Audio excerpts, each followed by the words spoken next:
Hola, bienvenidos y bienvenidas a Docencia y Más, un espacio de conversación y aprendizaje creado por la Coordinación de Desarrollo Docente en conjunto con el Laboratorio Tecnológico de Innovación Experiencial, LabTICS, de la Universidad de la Frontera.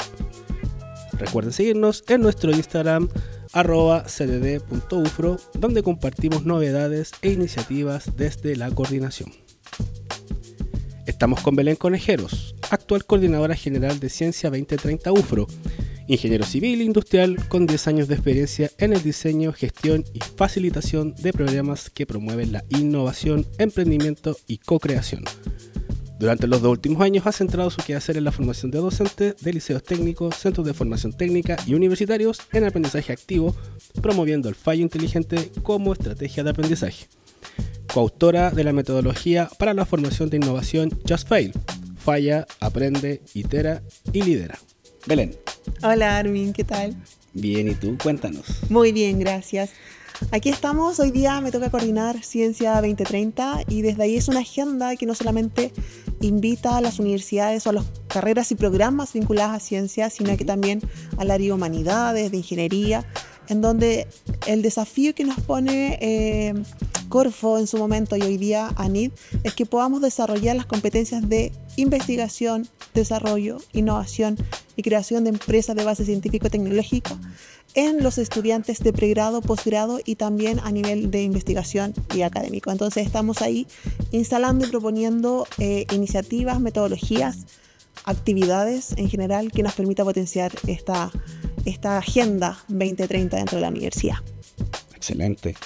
Y dentro de este mismo elemento que usted me mencionas, el tema de la innovación, que ya lo habíamos hablado brevemente, que genera cierta incertidumbre cuando uno quiere abordarlo desde cualquier tipo de disciplina, porque se asocia mucho más al tema tecnológico, al tema de los negocios. ¿Cómo lo encaran ustedes en este proyecto?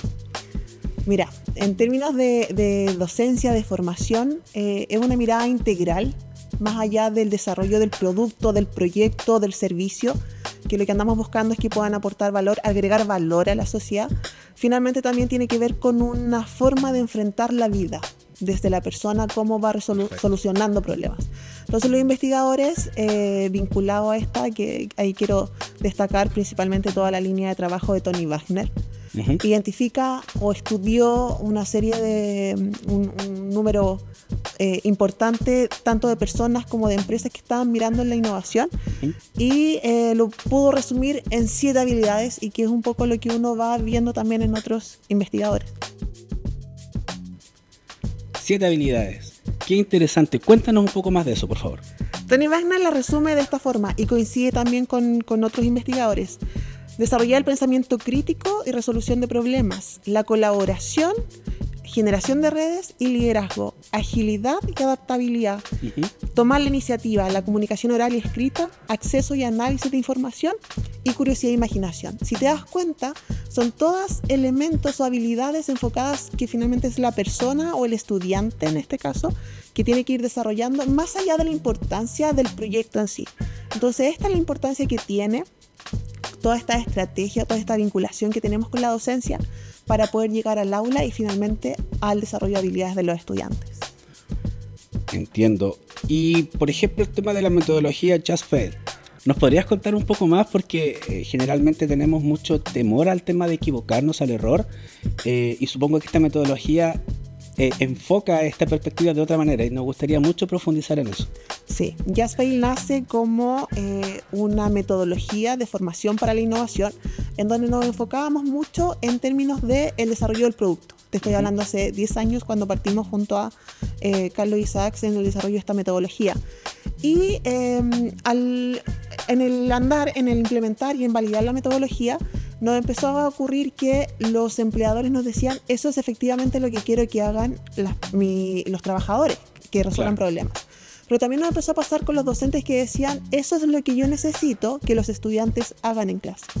Entonces empezamos a comprender desde lo que ocurría con el aprendizaje, desde la neurociencia, cuáles eran los beneficios que tenía esta metodología en particular para la implementación o el acompañamiento de ABPs, por ejemplo, aprendizaje basado en proyectos. Ocurre que cuando tú tienes o le das tanto espacio de creación al estudiante, no necesariamente tiene las herramientas cognitivas para anclarse y proponer una solución innovadora. Claro. Entonces, le pedimos una complejidad en el resultado, pero también le estamos pidiendo una complejidad en la forma de solucionar un problema. Claro. Entonces, JustFail lo que hace es que organiza la resolución de un problema, o sea, la resolución, incorporando el conocimiento específico. Eso es lo más relevante que tiene, a diferencia de otras metodologías que te dicen, anda, implementa, falla, aprende e itera, pero no te dice cómo iterar. Y creo que esa es la gran diferencia que tiene esta metodología en particular, que el conocimiento específico es altamente relevante. Y que son el sello que tiene que la innovación sin conocimiento en ciencia, tecnología, ingeniería y matemática es una innovación. Nosotros decimos que los rascamos un poquito las propuestas que tienen los estudiantes y se caen. Pero en la medida que el estudiante sepa cómo incorporar y dónde incorporarla, la innovación pasa a ser mucho más funcional y mucho más duradera, mucho más rica en términos específicos. Entonces, es un poquito la presentación, que no sé si dije ahí algo tan relevante, ahí mi socio lo va a cortar. Pero, ¿qué consiste la metodología JustFail? Son 8 pasos que el estudiante puede o le ayuda al cerebro a poder ir instalando este aprendizaje, automatizando esta rutina de pensamiento. Así le llama lo de neurociencia. Entonces, el estudiante siempre va a partir identificando el problema. Después se va a plantear un objetivo. Va a generar una serie de alternativas posibles para solucionar el problema. Se va a identificar cuáles son los materiales y las redes que tienes que activar. Va a construir un prototipo rápidamente. Lo va a probar con el resultado y va a llegar a un gap, a una diferencia entre lo que le resultó y lo que andaba buscando. Y ahí es donde el conocimiento específico, el conocimiento nuevo, la clase que tiene el profesor que entregarle al estudiante, el estudiante está súper deseoso de aprender porque necesita aplicarlo y disminuir esta brecha. Y finalmente la sistematización, la metacognición y compartir esta información o estos aprendizajes con la comunidad. Y son esos 8 pasos que nos han facilitado la conversación con todos los equipos, todos los proyectos, porque si no tienen claro el problema, ellos saben que la innovación no les va a fluir. Van a poder crear algo funcional, bonito a lo mejor, pero no necesariamente están agregando valor a la sociedad, y creo que ese es el gran elemento o el gran desafío que nos pone esta agenda de formar para la innovación. No se trata que tu código corra, sino que se trata que eso que estás proponiendo resuelva un problema y agregue valor. Excelente. Dijiste algo súper importante y que me gustaría profundizar un poco, que tiene que ver con las rutinas de pensamiento. Probablemente no todos estamos familiarizados con ese tema.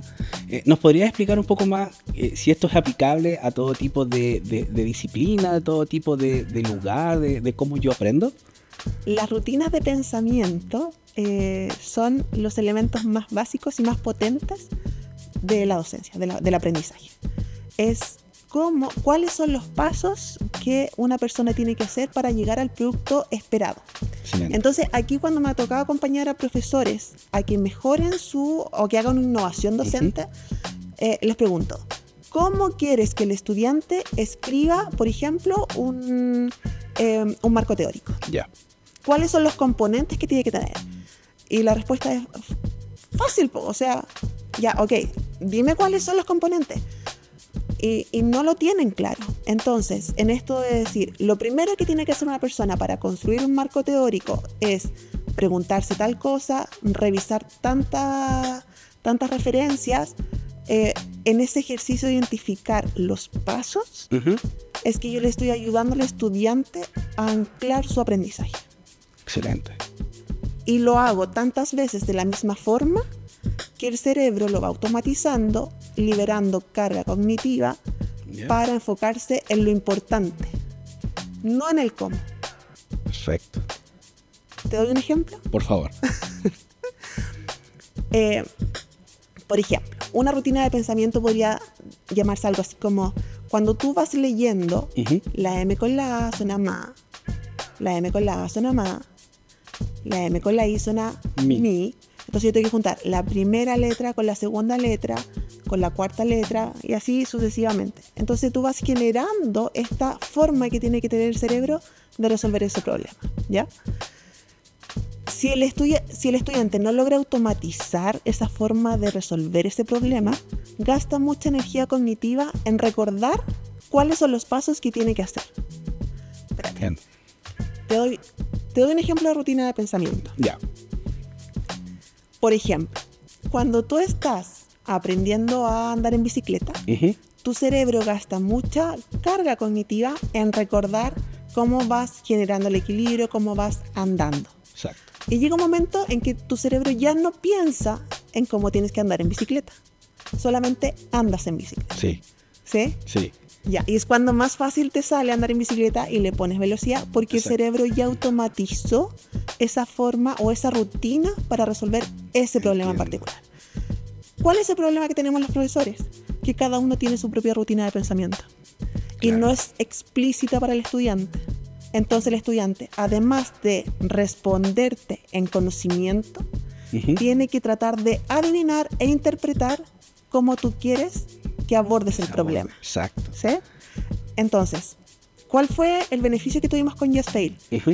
Todos los profesionales que trabajábamos en el equipo nos pusimos de acuerdo que esa era la rutina de pensamiento que íbamos a trabajar con los estudiantes. Perfecto. Entonces el estudiante, si estaba en primer año, sabía que lo primero que tenía que responder era problema. Un problema simple. Llamémosle grado 1. Ya. Pero si estaba en sexto año de carrera, lo primero que le íbamos a preguntar era define el problema. Exactamente lo mismo que le preguntamos en primer año. Claro. Pero esperábamos una calidad de respuesta mucho mayor. Cosa que cuando se enfrentara a un problema real, pudiera aplicar toda su capacidad de innovación en resolver ese problema, sabiendo que lo primero que tiene que hacer es identificar el problema. Exacto. Excelente. Y en ese sentido, por ejemplo, sucede mucho que cuando, sobre todo los docentes universitarios, llegan a un nivel de expertise tal que quizás probablemente olvidan cómo fue ese proceso de formación y una vez que intentan explicarlo, intentan pedir a sus estudiantes, ¿olvidan cómo fue ese proceso propio? Sí, ese es sí, y ahí es donde los ayudantes cobran alta importancia, porque resulta que el experto te va a poner la conversación, te va a ampliar el alcance de la conversación. Claro. Sin embargo, no recuerda cuáles son esos pasos que tú tienes, porque ya lo automatizó de tal forma Exacto. que no sabe cómo explicarte. Es mejor que una persona que está recién aprendiendo te enseñe a un más aprendiz que aquella persona que ya es altamente experta, porque es capaz de decirte paso 1, paso 2, paso 3, paso 1, paso 2, paso 3, porque el experto es paso 1, paso 10. Exacto. Olvido todo lo que está al medio. Sí, y ahí los ayudantes ahí son altamente valiosos. En ese sentido, este tipo de metodología es altamente productiva para los docentes para que hagan este ejercicio de manera interna y puedan también revisar sus propios procedimientos de cómo ellos encaran su enseñanza y cómo están programando también sus asignaturas, ¿no? No es fácil, es un ejercicio altamente complejo porque finalmente te tienes que preguntar qué es lo que estás esperando, cómo quieres resolverlo y que eso lo preguntes tantas veces que el estudiante lo pueda automatizar. Pero es altamente valioso en esto de la autonomía del aprendizaje. Perfecto. Si el estudiante es capaz de comprender cómo tiene que resolver o cómo abordar un problema, tú le planteas el problema y él lo resuelve solo. Y solamente va a interactuar contigo para cosas muy específicas donde efectivamente no pueda seguir avanzando.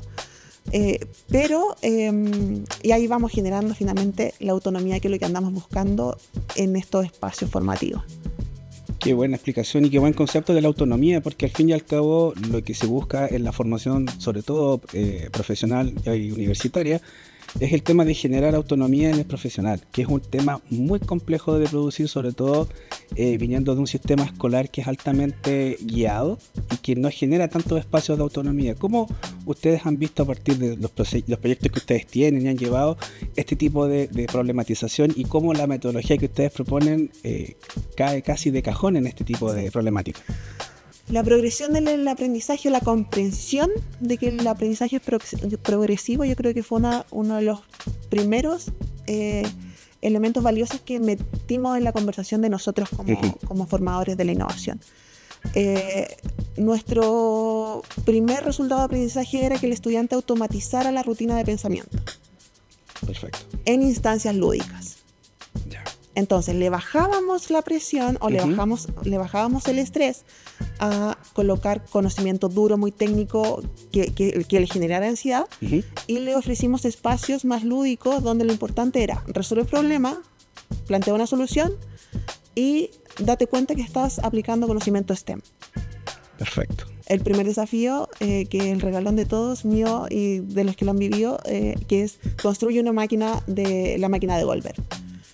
A los 10 minutos están todos tirados de guata, armando los daditos, esta reacción en cadena, ¿sí? Lo importante ahí es reconocer que ese es un ejercicio de física, ¿ya? Ese es como... Pero una vez que el estudiante logra automatizar la rutina de pensamiento, que es lo complejo en etapas tempranas, ya lo puedes ocupar eso a beneficio tuyo. Perfecto. Y ponerle la complejidad en el producto. Entiendo. Como ya automatizó la forma de hacerlo, ahora le puedes generar la ansiedad por el conocimiento. Claro. Entonces, ¿qué es lo que no observamos a veces cuando hacemos docencia? Es cuántas complejidades le estamos poniendo al estudiante.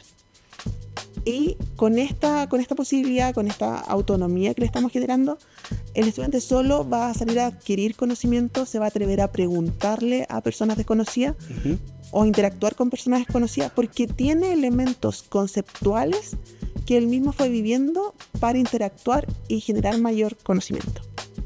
No sé si me explico. Sí, me queda medianamente claro, pero tengo otra pregunta.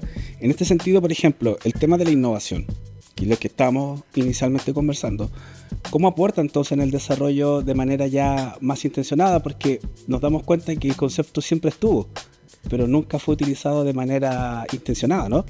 Sí, ahí lo que tenemos que invitar a los estudiantes es generándoles este espacio de atreverse a proponer cosas. Perfecto. Que tengan sentido, que tengan valor. Entonces, el concepto que tú ocupabas de la escolarización, de repente lo que nos hizo fue restringir la capacidad que tiene el estudiante de atreverse a proponer. Y esta sociedad también del no saltes, no te subas allá, no te ensucies, ¿cachai? Entonces, hay también un tema de formación que restringe al estudiante a proponer cosas. Claro. Y la innovación, la invitación que hace es atrévete a proponer cosas. El lema de Just Fail es falla y no pasa nada. Lo importante es que tienes que aprender, identificar esa brecha y ponerte a aprender cosas nuevas que te permitan mejorar ese fallo. Iterar. O sea, construye algo, valídalo rápidamente, ve si el mercado lo necesita, ve si es lo que tu colega necesita, genera un prototipo rápido. Sí, la frase dice, si no me da vergüenza mostrarlo, es que tardé mucho en sacarlo al mercado. ¿Bien? Porque lo que necesitamos es aprender, precisamente que nos dé insumos para mejorar nuestra propuesta. Y ahí el clima de aula es altamente importante. Cómo vamos generando instancias para que el estudiante se atreva a proponer cada vez más rápido, entendiendo que esa capacidad de repente está bloqueada por A, B o C motivo de historia del estudiante. Claro, y en ese sentido el rol del docente es fundamental para el tema del clima de aula y para la propuesta de este tipo de actividades, ¿no? ¿Me quieres contar algo del clima de aula? No, ¿me quieres contar tú algo del clima de aula o la importancia que tiene? Altamente necesaria porque finalmente los docentes lo que andamos buscando es sacar la mejor versión de los chicos. Entonces, si estamos en un espacio donde no promovemos la interacción, donde no promovemos la curiosidad, donde les estamos dando todo así como casi consume esto y replícalo, poco estamos desarrollando la curiosidad. Entonces, y qué importante es que estos espacios que a nosotros nos pasa desde Ciencia 2030, de repente los chicos llegan así como, dime qué tengo que hacer, y al final se la devolvemos y es como, muéstrame cómo resolvería este tema. Y les damos el espacio sabiendo que tienen la habilidad escondida, yo le llamo descongelar la sala. Claro. Tienen la habilidad escondida y solo necesitan comprender que están en un espacio que si se equivocan no pasa nada. Excelente. Y en ese sentido, este tipo de interacción y ver cómo los estudiantes se van desenvolviendo es uno de tus grandes leitmotiv, por así decirlo, para participar en este tipo de proyectos y estas instancias, ¿no? Ay, sí, a mí me encanta trabajar con los universitarios, me encanta trabajar con los académicos, los docentes. Yo lo llamo hace, no sé, un par de años, tuve la posibilidad de trabajando con un equipo de profesionales del área de humanidades muy lindo. Desde en ese momento el Centro de Innovación Profesional, identificar a qué me quería dedicar profesionalmente. Y apareció algo que hasta el día de hoy resuena conmigo, que tiene que ver con esto de potenciar el talento para la co-creación, más allá del proyecto mismo, de la cosa, del resultado. Es que puede ser el proyecto o no, pero finalmente esa actualización o ese desarrollo de competencia es lo que andamos buscando. Así que sí, esa es mi motivación diaria de estar hoy día aquí coordinando Ciencia 2030. Excelente. Y en ese sentido, la forma en que tú lo haces con el proyecto de Ciencia 2030, imagino, y poniendo el foco específicamente en qué. En el desarrollo de las personas, en la construcción o en el aporte al ecosistema que ya está instalado, pero en tributar a esta conexión de las personas, a mirar más allá del proyecto, a mirar el desarrollo de la competencia innovador, que puede resolver un problema laboral, un problema de investigación, pero también te invita a hacerte cargo de aquellos problemas que vale la pena resolver para tu propia vida. Eso. Qué excelente, ¿eh? Bueno, en función del tiempo, vamos a dejar una invitación establecida a todas las personas que nos escuchan para que puedan indagar en el proyecto de 2030, también personalizado y aquí guiado y llevado a cabo por nuestra querida Belén. Muchísimas gracias, Belén, por tu participación y por toda esta información tan valiosa que nos has entregado el día de hoy. Gracias por acompañarnos en este episodio. Si les gustó, no olviden seguirnos en nuestro Instagram @cdd.ufro y nos encontramos en la próxima edición de Docencia y Más. Hasta luego. Chao, chao.